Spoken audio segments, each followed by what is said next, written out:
So back to how do we become missional? We encourage the initiators.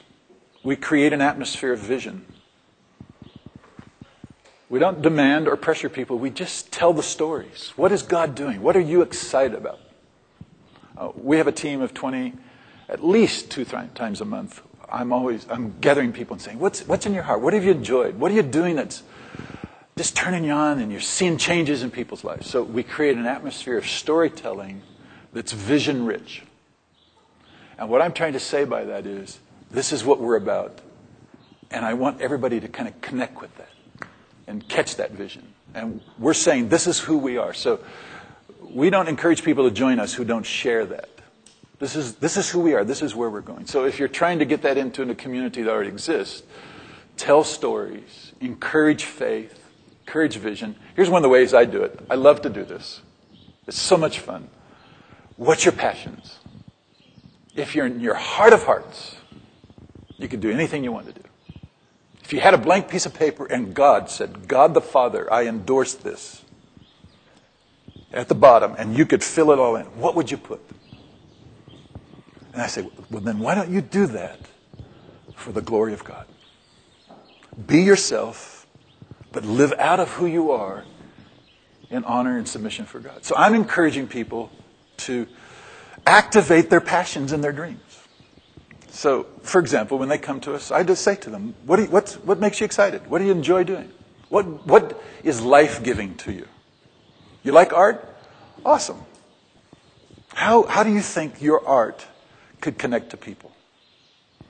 So if they're a slow adapter, then I will try and give them ideas, and I'll get them with other team members who are initiators. I'll say, why don't you go over and join Kevin and Timothy at the library, and they do skills classes, and why don't you just hang out for a week and dream a little bit about how you could do art to serve the poor. And if a little spark catches in their heart, that's what we just fan that spark and encourage them. We try to give them some ideas, some connections, some resources. I know if people serve out of their heart what they're made to be and do, they will come alive. Their heart will sing. And you know what? It takes a lot less energy to do what you enjoy doing. It's when you do what you don't enjoy that it takes a huge amount of energy and it wears you out. So we've got one goal, but many variety of expressions. Can I say it that way? Our goal is to win, gather, and multiply followers of Jesus in Christian community. We are all signed up for that. We do community development. We do job creation. We do sports. We do... what else are we starting? We're looking at housing.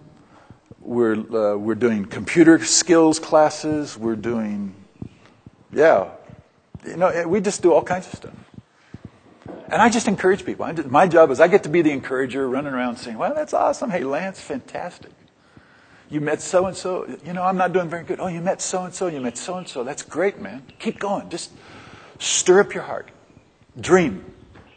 But remember, here's the goal.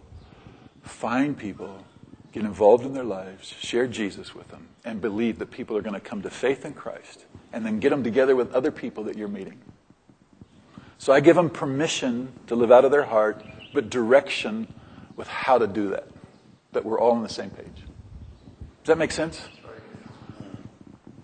So I'm the empowerer. I get the easiest job on the block. I get to run around saying, dude, you're the man. Way to go. I get to say to Tanya, you have a dream centered for abused women. I will stand with you. I will dream that will happen.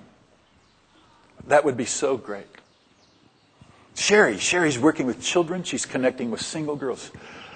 Awesome, Sherry. She wants to start a center for a preschool.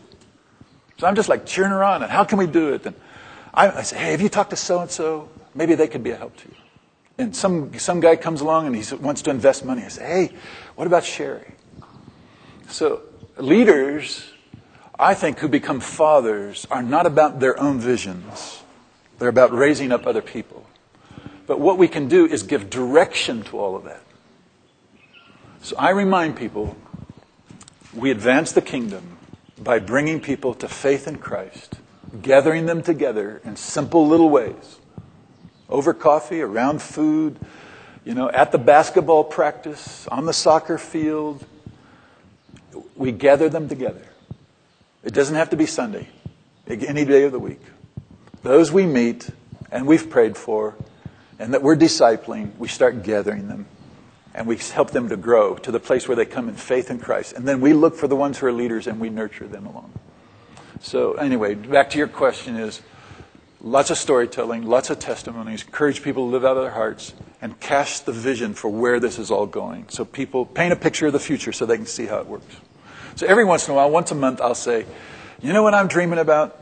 I'm dreaming that from Nordhook to Fishhook to Komaki and to Scarborough to Simonstown to Ocean View and Masapumalele, we will have hundreds of small communities of black, white, brown, purple, green people.